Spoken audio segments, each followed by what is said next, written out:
नमस्कार। जय तंत्र मंत्र केंद्र में मैं आप सबका हार्दिक स्वागत एवं अभिनंदन करता हूँ। मेरे प्रिय भाई बहनों, आज मैं आपके लिए लाया हूँ यूट्यूब पर पहली बार दधीचि ऋषि की साधना। दधीचि ऋषि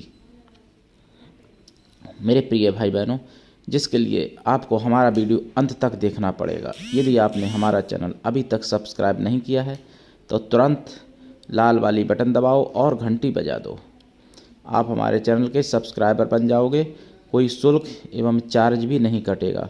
आप हमारे वीडियो को फेसबुक और व्हाट्सएप पर, ट्विटर अकाउंट के माध्यम से और इंस्टाग्राम पर अधिक से अधिक शेयर करें।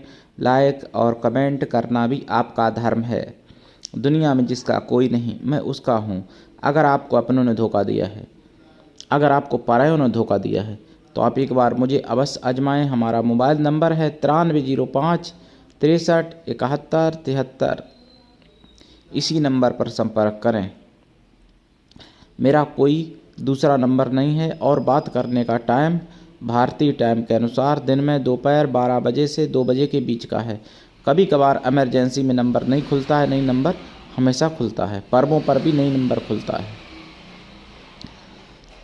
मैं राष्ट्रीय अध्यक्ष कृष्णा दल आप सबसे निवेदन करता हूं, यदि आप मानवतावादी हैं अथवा आप सनातनी हैं तो मुझसे ज़रूर जुड़ें। अगर आप में योग्यता हुई तो मैं आपको पदाधिकारी भी बनाऊंगा अपने संगठन में। मेरे प्रिय भाई बहनों,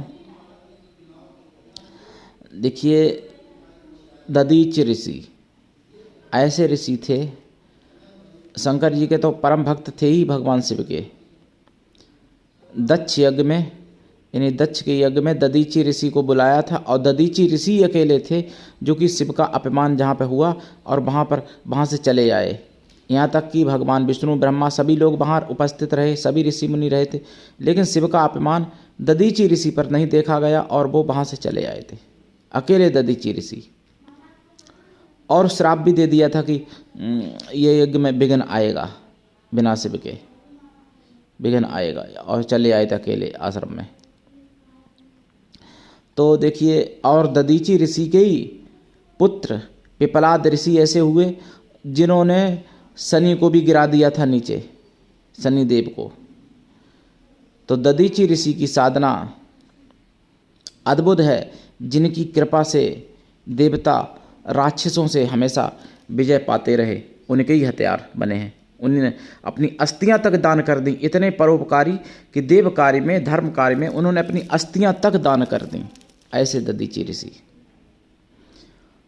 बहुत अद्भुत महिमा है जिनकी, और उनकी अगर साधना की जाए, अगर उनको प्रसन्न कर लिया जाए, तो आप शिव की तो कृपा पा ही सकते हो, बल्कि समस्त देवी देवताओं की कृपा आपको मिल सकती है अगर दधीचि ऋषि प्रसन्न हो जाए तो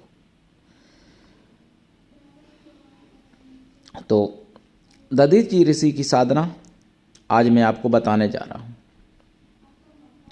देखिए, ये साधना कैसे करें आप।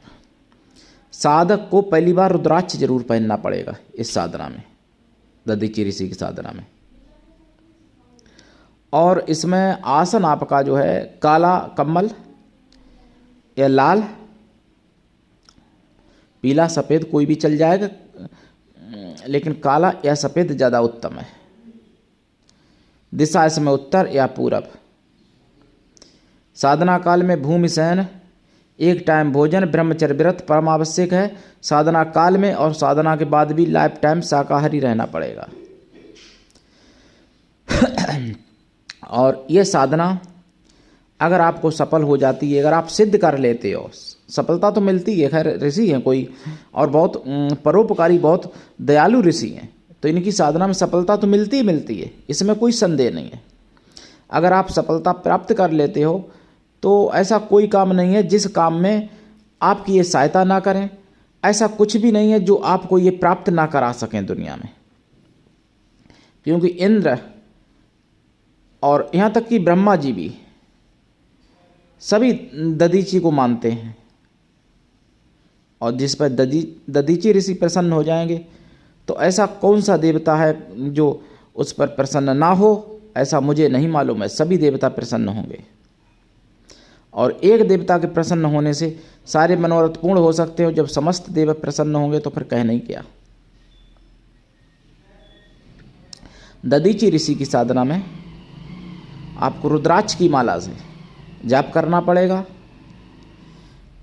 साधना काल में खोया की मिठाई का प्रसाद या पंचमेवा फल प्रसाद रखें, चाहे गाय का दूध रखें, कच्चा या उबला हुआ जैसा हो, दूध का गाय का रखें, या पंचामृत बना के रखें, कोई दिक्कत नहीं।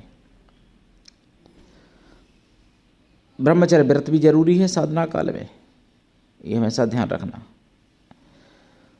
और जाप कम से कम 1.25 लाख जाप, जाप का 10 हवन, हवन का 10 तर्पण, तर्पण का 10 मार्जन और मार्जन का 10 ब्राह्मण पवित्र संतों को या फिर उतने ब्राह्मणों को भोजन करा दें। और दधीचि ऋषि के नाम से ये सब करें। दधीचि ऋषि की जरूर कृपा होगी और ऐसा कुछ भी नहीं जो ना प्राप्त हो जाए आपको। तो उठा लीजिए लाभ, कर लीजिए साधना मेरे प्रिय भाई बहनों। और हमने एक बार और साधना अपने चैनल पर डाली थी दधीचि ऋषि की, वो साधना दूसरे प्रकार की थी, ये दूसरे प्रकार की, मतलब मंत्र दोनों में अलग अलग है। तो दीक्षा लेके साधना करें, बिना दीक्षा के कभी कोई साधना सफल नहीं होती है। और मैं आपसे ये मेरा वादा है कि अगर आप मेरे हिसाब से मेरे नियम से करते हो साधना तो आपको सफलता मिलेगी, मिलेगी, ज़रूर मिलेगी। 100% नहीं, 110% मिलेगी। लेकिन मेरे नियम से करो, मेरे हिसाब से। बहुत लोग कहते हैं मुझे सफलता नहीं मिलती है। मेरी ऐसी कोई साधना नहीं जिसमें अनुभव ना हो। जितनी साधना मेरे चैनल पर पड़ी हैं, कोई भी उठा के आप साधना और उसकी दीक्षा लेके आप करिए और आपको अनुभव होंगे। और ये भ्रम में मत रहना, दीक्षा मैं निःशुल्क देता हूँ, कोई शुल्क नहीं है। मैं कोई व्यापारी नहीं हूँ, दीक्षा बेचता नहीं हूँ भैया। मैं एक संत हूँ और स्वतंत्र संत हूँ, जो कि देशभक्त भी हूँ और भगवान का भी भक्त हूँ। और मैं ऐसे कोई ही संत मानता भी हूँ पूरा, जो देशभक्त और ईश्वर भक्त दोनों हो। ईश्वर भक्त है, देश की भक्ति नहीं है तो भी अधूरा है, और देश भक्ति है, ईश्वर भक्ति नहीं है तो भी अधूरा है। मेरे प्रिय भाई बहनों, कुछ ऐसे दुष्ट बुद्धि के लोग हैं जो उल्टी सीधी कमेंट करते हैं। कभी कभार चैनल पर हमारे कभी कहेंगे सामान बेचना आप चाहते हो, कभी कुछ कहेंगे। जबकि जो लोग हमसे मिले हैं, जो लोग मेरे आश्रम में आए हैं या जो लोग आएंगे भविष्य में, उनको मेरा स्वभाव पता होगा और पता चल जाएगा। अब जिनको आना नहीं, जाना नहीं, लेना नहीं, देना नहीं, कुछ केवल कमेंट करते, और जबकि वो खुद ठग हैं। एक व्यक्ति ने कमेंट किया था, जो वो खुद तांत्रिक है और गड़ा गंडा ताबीज बेचता है, और कमेंट किया था हमारे चैनल पर। तो ऐसे लोगों से सावधान रहना है और हमारे दिए गए नंबर पर ही संपर्क करना है। कमेंट बॉक्स में मेरे अगर कोई नंबर छोड़ता है तो ऐसे फ्रॉडिया लोगों से सावधान जरूर रहना है। अगर आपके साथ नहीं तो ठगी धोखाधड़ी होती है, उसके जिम्मेदार फिर आप होंगे, चैनल आपकी जिम्मेदारी नहीं लेगा भैया। और अगर आपको सच्चा पवित्र निस्वार्थ दिव्य प्रेम पाना चाहते हो या आप देना चाहते हो, तो आपका स्थान मेरे लिए मेरे प्राणों से भी करोड़ों गुना ऊपर है। आप मुझसे जुड़िए और दधीचि ऋषि की दीक्षा लेके कोई भी साधना कर सकता है, किसी भी कामना के लिए कर सकता है, किसी भी उम्र में की जा सकती है। भाई बहन कोई भी कर सकता है ये साधना, दधीचि ऋषि की साधना। और ये महान ऋषि हैं। मुगलिया शासन में पद्धतियाँ नष्ट हो गई पूजा पद्धति की, और भूत पिशाचों की, जिंदों की पूजा पद्धति हमारे आप के ऊपर थोपी गई। और ऋषियों की साधनाएं, योगिनियों की, अप्सराओं की साधनाएं, यहाँ तक कि असुरों की भी साधनाएं नष्ट कर दी गई थी। जबकि जिंदों से तो अच्छे पहले के हमारे असुर भी होते थे। असुर भी बहुत बड़ी तपस्या करके, बहुत बड़ी साधना प्राप्त करके तब वो बनते थे महान, और धर्म कर्म को करते थे, यज्ञ करते थे, ब्राह्मणों को भोजन कराते थे।